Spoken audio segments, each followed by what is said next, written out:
What we need to stand up and say is not only did they attack the USS Liberty, they did 9/11. They did it.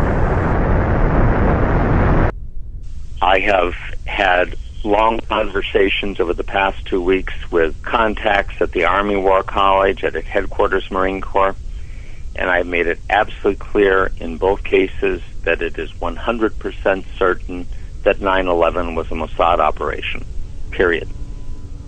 First, the disbelief, and what I show them immediately afterwards is an interview with a demolitions expert named Danny Jawenko, and it shows the third building at the World Trade Center going down. And they look at that, and I said, now you understand that if one of the buildings was wired for demolition, all of them were wired for demolition. And that's it. That's the tipping point. Getting into arguments about who was flying what and where they were and whether there was nanothermite, those things are true, but they're incidental. The thing that's necessary is to tell people 3 buildings went down, the third was not hit by a plane, it was wired for controlled demolition, therefore all of them were wired for controlled demolition, and at that point the reaction is rage. First disbelief and then rage. 9/11 has led directly to 60,000 Americans dead and wounded. God knows how many hundreds of thousands of people in other countries that we've killed or wounded or made homeless. This is an open wound. And what Americans need to understand is they did it. They did it. And if they do understand that, Israel's going to disappear. Israel will flat-ass disappear from this earth. I sent a film to one of my colleagues, and it basically had Americans grieving over their dead, coming back. And I showed one of them, it was a woman just wrenched by grief, over her dead soldier. And I said, if Americans ever know that Israel did this, they're going to scrub them off the earth. And they're not going to give a rat's ass what the cost is. They are not going to care. The first thing, Mark, is astonishment. They didn't know. They truly didn't know. And these are not unintelligent people. They really didn't know. And the next statement is rage. Real rage. The Zionists are playing this as truly an all-or-nothing exercise.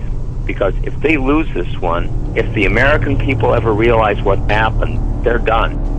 The military has not been bought. The military is loyal, but it has not been bought. And if it ever understands this, really, really deeply understands this, and this is what I got when I put some of these things to the Army War College and to Headquarters Marine Corps, I mentioned to a contact at Headquarters Marine Corps, I said, they did 9/11. And it was, you don't mean it. I said, absolutely. And if they ever understand that, these people are history. Completely shocked. Unbelievable.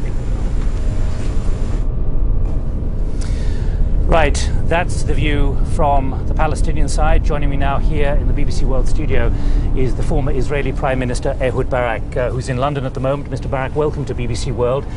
First, your reaction, having heard what's happened. At least 4 planes have been hijacked, and there may be more. The world will not be the same from today on. I don't know who is responsible. I believe we will know in 12 hours. Bin Laden sits in Afghanistan. There is a source of terror. Who else do you identify, though? Because we're not saying he's responsible for this necessarily. No, we don't say that he's responsible. Every simple step, crossing borders or going on a plane or on a ship, will become more complicated. It's a time to launch a operational, concrete war against terror, even if it takes certain pains from the routine activities of our normal society. This is the time to deploy a globally concerted effort led by the United States, the UK, Europe, and Russia against all sources of terror. Consistently, along 6 or 10 years, Iran, Iraq, Libya, North Korea. This is the only way. Without this clarity of purpose, there will be no world order, no world order possible.